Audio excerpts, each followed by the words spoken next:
Hello guys, welcome in my channel तैयारी for dreams. आज हमारी क्लास 35 है और हमारा कल टॉपिक हमने स्टार्ट किया था कंजंक्शन। आज उसका डे 2 है।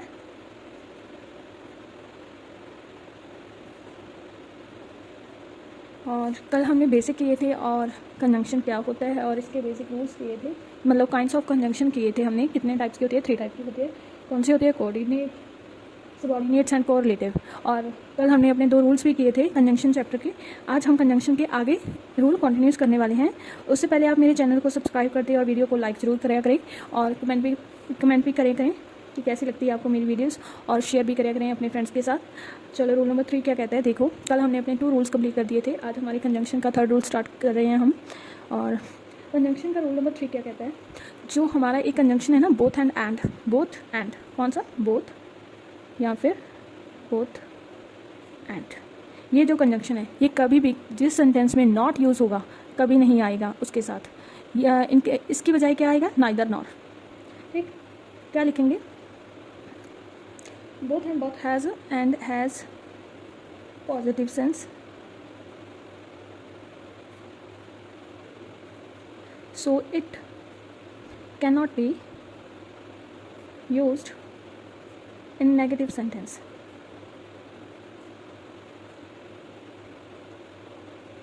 In such sentences,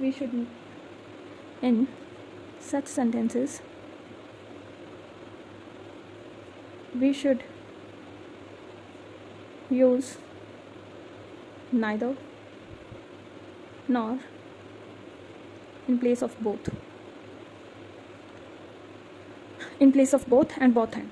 ठीक, जब भी ये दिया होगा तो हम क्या यूज़ करेंगे? नेगेटिव सेंटेंस के। नेगेटिव सेंटेंस को आपको कैसे पता चलेगा? जिस सेंटेंस में नो, नॉट और नेवर यूज़ होगा। ठीक, उस सेंटेंस में हम क्या करेंगे? कभी भी अपना बोथ और बोथ एंड कंजंक्शन नहीं यूज़ करते हैं। हमेशा क्या यूज़ करते हैं? हमारा नाइदर नॉर। फॉर एग्जाम्पल देखो, जैसे कि both Rita and her husband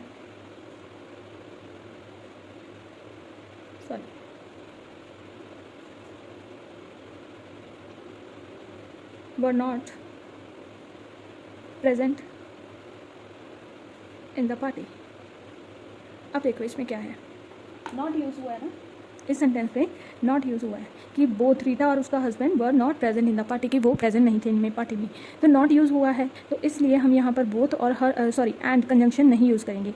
इसकी प्लेस पर हम क्या लिखेंगे? Neither Rita nor her husband was present in the party। एक बात और बता दूँ, हमेशा जो इसकी वर्ब की सिंगुलर वर्ब आएगी अकॉर्डिंग टू किसके? रीटा के।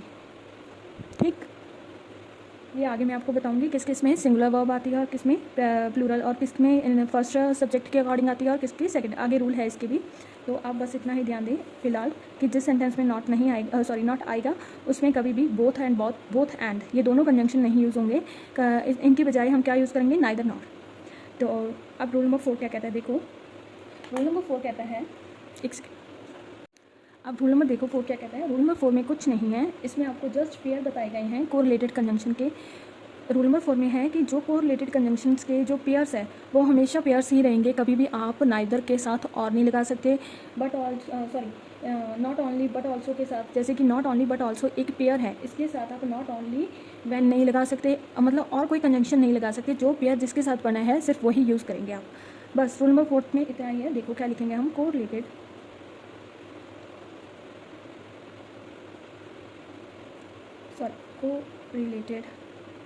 conjunctions are the conjunctions used in pair, so they should be used in appropriate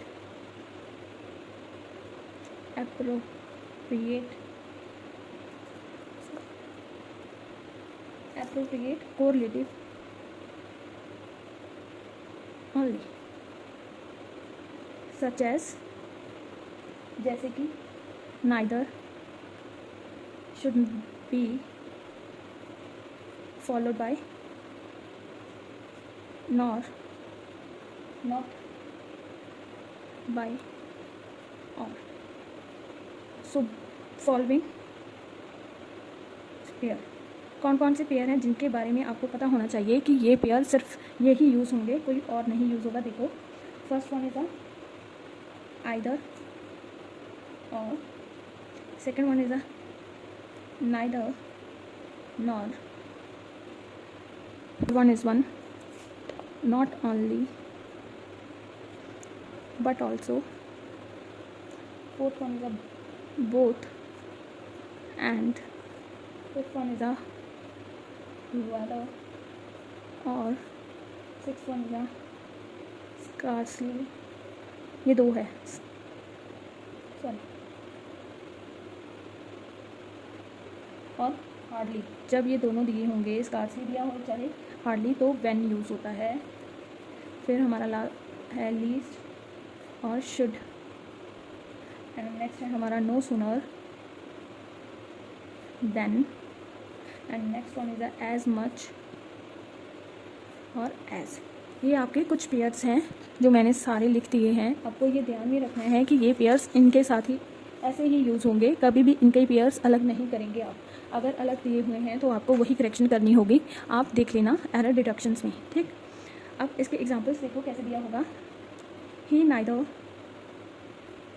pledge और अलाउज एनीबॉडी टू प्ले। वो ना तो खेल रहा था और ना ही किसी को खेलने दे रहा था। तो इस सेंटेंस को सही करने में हम क्या लगाएंगे, नाइदर है और लगा रखा है, तो ये गलत है। यहाँ पर क्या यूज़ होगा, not. He neither plays nor allow anybody to play, और ना ही किसी को अलाउ कर रहा था प्ले करने के लिए, और ना ही आप खेल रहा था। बस आपका रूल नंबर 4 इतना ही है।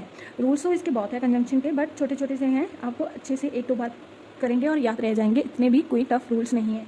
रूल नंबर 5 क्या कहता है, देखो। रूल नंबर 5 क्या कहता है, देखो। रूल नंबर 5 कहता है, जैसे कि मैंने आपको रूल नंबर 4 में बताया था, इसमें दो सबसे इंपॉर्टेंट है जिसके ज़्यादा एग्जाम में आते हैं। एक तो हार्डली और स्कार्सली, और एक है नो सूनर वाला।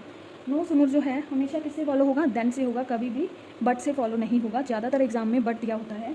और सेम ऐसे ही जो हार्डली और स्कार्सली है, ये हमेशा किससे फॉलो होगा, वैन से होगा, कभी भी देन से नहीं होगा। ज़्यादातर आपको देन दिया होगा या कुछ नहीं दिया होगा। आपको देखना पड़ेगा, अगर स्कार्सली दिया है तो आपको नेक्स्ट सेंटेंस में उसके बाद आपको क्या लगाना है, वैन लगाना ही पड़ेगा। आपको कंजंक्शन का जो पेयर है आपको एग्जाम में पेयर्स बनाना ही पड़ेगा।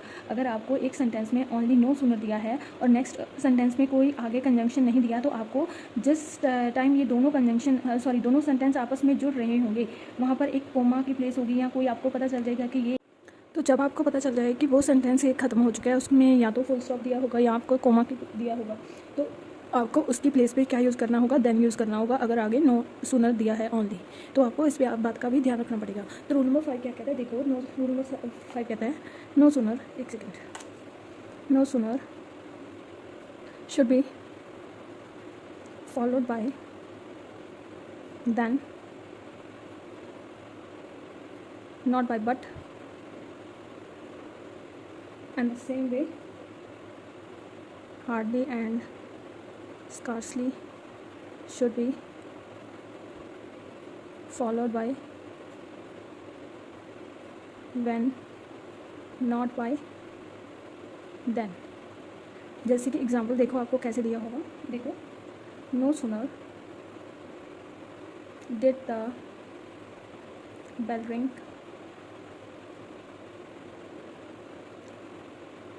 all the students ran towards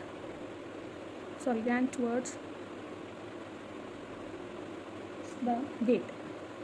जब नो सूनर क्या है कि बेल अभी बजी थी और सारे स्टूडेंट्स रन करने लगे गेट की तरफ, तो इसमें क्या है, आपको नो सूनर दिया है, एक ही कंजंक्शन दिया है, इसका पेयर अगले वाला पेयर आपको नहीं दिया। तो हम क्या किस बात का ध्यान रखेंगे, जब यहाँ पर क्या दिया हो, एक सेंटेंस और दूसरा सेंटेंस में कोई आपको हिंट दी हो कि यहाँ तक आपका एक सेंटेंस और एक सेंटेंस ये है, तो आपको इस बात का भी ध्यान रखना है। यहाँ पर कोमा की प्लेस पर क्या आएगा, देन आएगा। किससे फॉलो होता है, नो सूनर देन से फॉलो होता है, ठीक। बस इस टाइप से आपको एरर आते हैं इनके कंजंक्शंस के।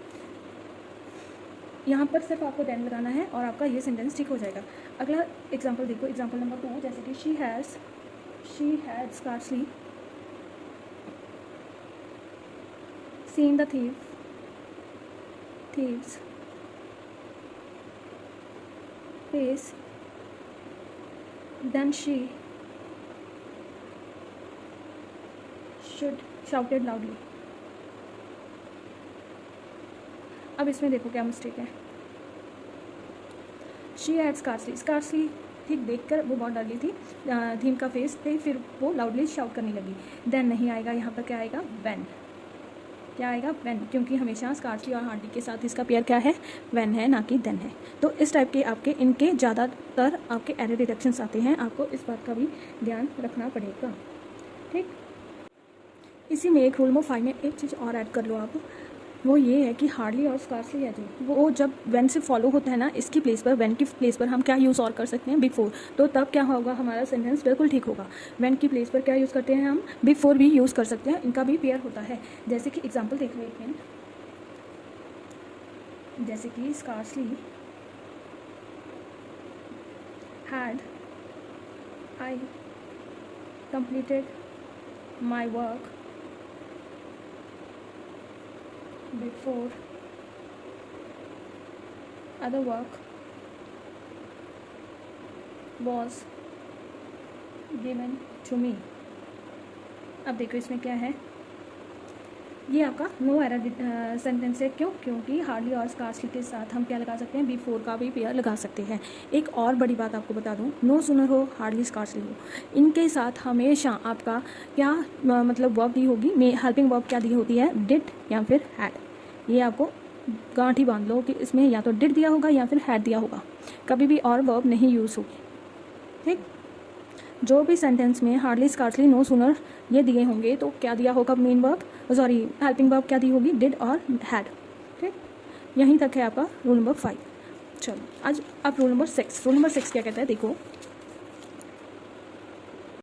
अब रूल नंबर 6 देखो गाइस.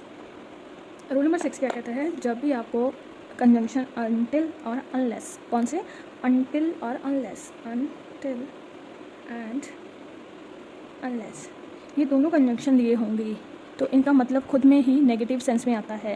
इनका मतलब होता है इफ़ नॉट. ठीक, दोनों का मतलब. और जब ये दोनों सेंटेंस में दिए होंगे, किसी भी सेंटेंस में अनटिल कंजंक्शन दिया हो या अनलेस, तो कभी भी सेंटेंस में नॉट का नहीं यूज़ होगा या नो का नहीं यूज़ होगा, ना ही नेवर का यूज़ होगा. और यही है बस कि हमें क्या करना है, जब भी अनटिल और अनलेस यूज़ करते हैं ये खुद में ही नेगेटिव सेंस देते हैं, are given negative in sense.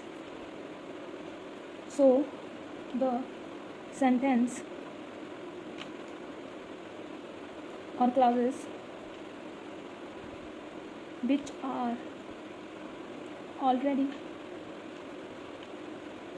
negative in sense we should not used negative words like कौन से होते हैं, नो, नॉट और नेवर. ठीक, अब देखो एक और बात, अनलेस किसके लिए यूज़ होता है, सॉरी अनटिल किसके लिए यूज़ होता है, रेफर किसे करता है ये, टू द टाइम. और अनलेस किसे रेफर करता है, टू कंडीशन, किसे करता है, किसी भी सम कंडीशंस को. ठीक, इन दोनों का मीनिंग क्या होता है, इफ़ नॉट, अगर नहीं. ओके, अब इनके एग्जांपल देखो, एक अनटिल की देख लो, एक अनलेस की देख लो, जल्दी से देख लो. सबसे पहले तो जैसे कि ये, unless you do not work hard you will not pass in exam. अब देखो अनलेस यहाँ पर यूज़ हुआ है, ये क्या है, आपका कंजंक्शन है. ठीक है, आपको देखकर पता चल गया अनलेस कंजंक्शन है. इस सेंटेंस में जब इसका खुद का ही मीनिंग इफ़ नॉट है, मतलब हमारा नेगेटिव सेंस में है, तो हम यहाँ पर डू नॉट नहीं यूज़ करेंगे. और क्या यूज़ करेंगे, कुछ भी नहीं यूज़ करेंगे, सिर्फ अनलेस यू वर्क हार्ड, अगर तुमने मेहनत की तो you will not, sorry unless you work hard, अगर तुमने मेहनत ना की तो you will not pass in the exam, तो तुम एग्ज़ाम में पास नहीं होगे. बस आपको डू नॉट हटा देना है और आपका सेंटेंस बिल्कुल ठीक हो जाएगा. अब आपकी एग्जाम्पल नंबर 2 देखो, जैसे कि you can not learn French until you go to France. अब इस सेंटेंस में देखो आपकी क्या मिस्टेक हो सकती है। You can not learn French, तुम फ्रेंच नहीं सीख सकते until you go to the French. Until किसके लिए यूज़ होता है? टाइम के लिए। पर ये क्या है, आपको दी कंडीशन दी है उसने कि जब तक तुम फ्रांस नहीं जाओगे तुम फ्रेंच नहीं सीख सकते। तो यहाँ पर हम अनटिल की प्लेस पर क्या यूज़ करेंगे? हमारा अनलेस यूज़ करेंगे। ठीक, बस आपको यही चेंज करना है और आपका सेंटेंस बिल्कुल ठीक हो जाएगा। आपका रूल नंबर 6 यहीं तक था गाइस। कल कुछ रूल्स और करेंगे जो रह गए हैं हमारे। तो आज के लिए इतना ही guys. Thank you so much for watching my videos and please like the video, subscribe with my channel and share with your friends and comment down आपको मेरी वीडियोज़ कैसी लगती हैं। And thank you so much for watching and your love and support. Bye bye, take care, see you in next video with the some other rules of conjunction. Bye bye, thank you, take care.